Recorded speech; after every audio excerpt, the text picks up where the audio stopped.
नमस्कार दोस्तों, स्वागत है आपका हमारे YouTube चैनल सफल वर्ल्ड में। दोस्तों, जब हम हमेशा परेशान होते हैं तो बड़े बुजुर्गों की और दूसरों की सलाह जरूर लेते हैं। दोस्तों, हमें सलाह जरूर लेना चाहिए, लेकिन संभल कर। आइए कहानी के माध्यम से जानने की कोशिश करते हैं। एक बार एक आदमी अपने छोटे से बालक के साथ एक घने जंगल में से जा रहा था। तभी रास्ते में उस बालक को प्यास लगी और उसे पानी पिलाने उसका पिता उसे एक नदी पर ले गया। नदी पर पानी पीते पीते अचानक वो बालक पानी में गिर गया और डूबने से उसके प्राण निकल गए। वो आदमी बड़ा दुखी हुआ और उसने सोचा कि इस घने जंगल में इस बालक की अंतिम क्रिया किस प्रकार करूं। तभी उसका रोना सुनकर एक गिद्ध, सियार और नदी से एक कछुआ वहां आ गया और उस आदमी से सहानुभूति व्यक्त करने लगा। आदमी की परेशानी जानकर सब अपनी अपनी सलाह देने लगे। सियार ने लात टपकाते हुए कहा, ऐसा करो, इस बालक के शरीर को इस जंगल में ही किसी चट्टान के ऊपर छोड़ जाओ। धरती माता इसका उद्धार कर देगी। तभी गिद्ध अपनी खुशी छुपाते हुए बोला, नहीं, धरती पर तो इसको जानवर खा जाएंगे। ऐसा करो, इसे किसी वृक्ष के ऊपर डाल दो, ताकि सूरज की गर्मी से इसकी अंतिम गति अच्छी हो जाएगी।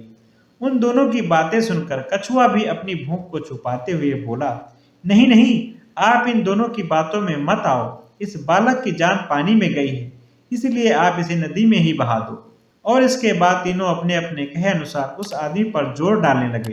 तब उस आदमी ने अपने विवेक का सहारा लिया और उन तीनों से कहा, तुम तीनों की सहानुभूति भरी सलाह में मुझे तुम्हारे स्वार्थ की गंध आ रही है। सियार चाहता है कि मैं इस बालक के शरीर को ऐसे ही जमीन पर छोड़ दूं, ताकि ये उसे आराम से खा सके।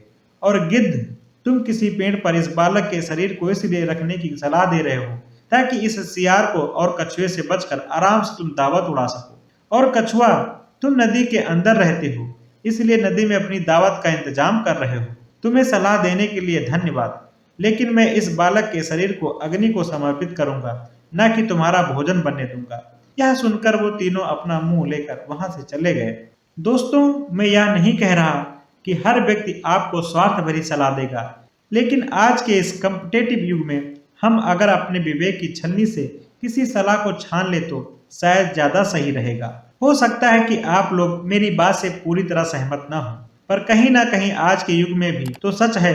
अगर आप माता पिता, भाई बहन, सच्चा दोस्त आदि निस्वार्थ रिश्तों को, जो कि आपको सही राय देते हैं, छोड़ दें, तो बाकी अधिकतर समाज के और वर्क प्लेस के लोगों से सलाह लें जरूर, पर अपना विवेक भी बनाए रखें, क्योंकि कई बार ऐसे सलाह देने वाले का स्वार्थ भी उनकी सलाह में छुपा रहता है। इसीलिए सुने सबकी, पर माने अपने विवेक और आत्मा की। दोस्तों, ये छोटी सी कहानी आपको कैसी लगी हमें कमेंट सेक्शन में जरूर बताएं, और यदि हमारे चैनल पर नए हैं तो प्लीज इसे सब्सक्राइब करना बिल्कुल भी मत भूलें। बहुत बहुत धन्यवाद।